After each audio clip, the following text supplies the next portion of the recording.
महाराष्ट्र के सांगली में 4 साधुओं के साथ मारपीट की घटना की भारतीय जनता पार्टी ने कड़ी निंदा की है। इसी के साथ भारतीय जनता पार्टी ने उद्धव ठाकरे के नेतृत्व वाली पूर्ववर्ती सरकार पर कड़ा प्रहार भी किया है। बीजेपी प्रवक्ता राम कदम ने कहा कि पालघर में भी घटना हुई थी, लेकिन उस समय उद्धव ठाकरे सरकार ने कुछ नहीं किया। लेकिन अब ऐसा नहीं होगा। मौजूदा सरकार जल्द से जल्द सभी आरोपियों को न केवल गिरफ्तार करेगी बल्कि उनके साथ कठोर कार्रवाई भी की जाएगी। भाजपा प्रवक्ता ने कहा कि यह घटना बेहद निंदनीय है। महाराष्ट्र संतों की भूमि है। साधु संत हमारे लिए पूजनीय हैं। हम उनके साथ किसी भी तरीके का दुर्व्यवहार बर्दाश्त नहीं करेंगे। उन्होंने पालघर की घटना का उल्लेख करते हुए कहा कि उस समय की सरकार फेसबुक लाइव का छलावा कर रही थी, लेकिन मौजूदा सरकार दोषियों को बख्शने वाली नहीं है। सभी के खिलाफ कड़ी कार्रवाई होगी। सांगली में साधुओं के साथ हुई मारपीट के मामले में अब तक मुकदमा दर्ज नहीं हो सका है। सांगली एसपी दीक्षित गेदम ने बताया कि अभी तक साधुओं की ओर से ना तो कोई लिखित शिकायत मिली है और ना ही उनकी ओर से मौखिक शिकायत ही दी गई है। बावजूद इसके पुलिस अपने स्तर पर मामले की जांच कर रही है। उन्होंने एक न्यूज एजेंसी से बातचीत में बताया कि पुलिस इस मामले में जरूरी कदम उठा रही है। अयोध्या से कर्नाटक के बीजापुर के लिए निकले साधुओं को सांगली में लोगों ने बच्चा चोर समझ लिया था। इसके बाद उनके साथ जमकर मारपीट हुई थी। घटना की सूचना मिलने पर मौके पर पुलिस पहुंची और साधुओं को पुलिस ने मुक्त कराया। पुलिस के मुताबिक साधु सड़क के किनारे खड़े एक बच्चे से आगे का रास्ता पूछने के लिए रुके थे। चूंकि पहले से देश भर में बच्चा चोर गिरोह के सक्रिय होने की अफवाह चल रही है, ऐसे में लोगों ने इन साधुओं को भी बच्चा चोर समझ लिया। उत्तर प्रदेश के मथुरा से चलकर कर्नाटक के बीजापुर जा रहे इन साधुओं के साथ महाराष्ट्र के सांगली में मारपीट की गई थी।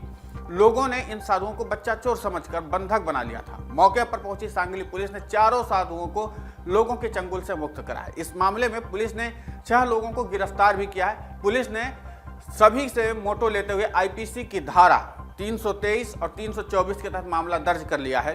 पुलिस ने 5 लोगों को नामजद अभियुक्त बनाया है, जबकि 15 अज्ञात लोगों के खिलाफ भी मामला दर्ज किया गया है। हालांकि पुलिस का अब तक साधुओं से दोबारा संपर्क नहीं हो पाया है। पुलिस ने बताया कि चारों साधु कार में सवार होकर के बीजापुर के पंधरपुर स्थित टेम्पल टाउन जा रहे थे। सांगली के जाट तहसील के लवंगा गांव के पास ये सड़क पर खड़े लोगों से रास्ता पूछने के लिए रुके थे, लेकिन लोगों ने कुछ और ही समझ लिया और फिर साधुओं को ही नहीं बल्कि बच्चा चोर गिरोह मान करके इनके ऊपर जमकर मारपीट की गई और काफी चोट भी पहुंचाई गई। इसके बाद लोगों ने इन्हें गाड़ी से खींचकर बाहर निकाल लिया और बुरी तरह से पीटा।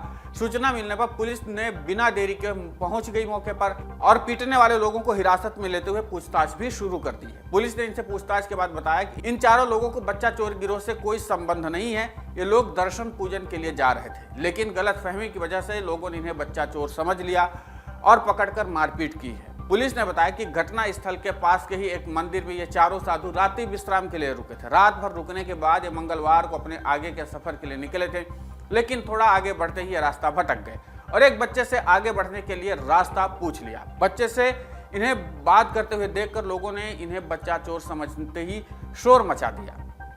पुलिस ने बताया कि चारों साधु एक धार्मिक अखाड़े से संबंधित हैं। इनमें से एक महंत है, जबकि बाकी के 3 उनके शिष्य हैं। सभी अयोध्या में रहते हैं। फिलहाल वो अपनी गाड़ी से तीर्थाटन पर निकले थे।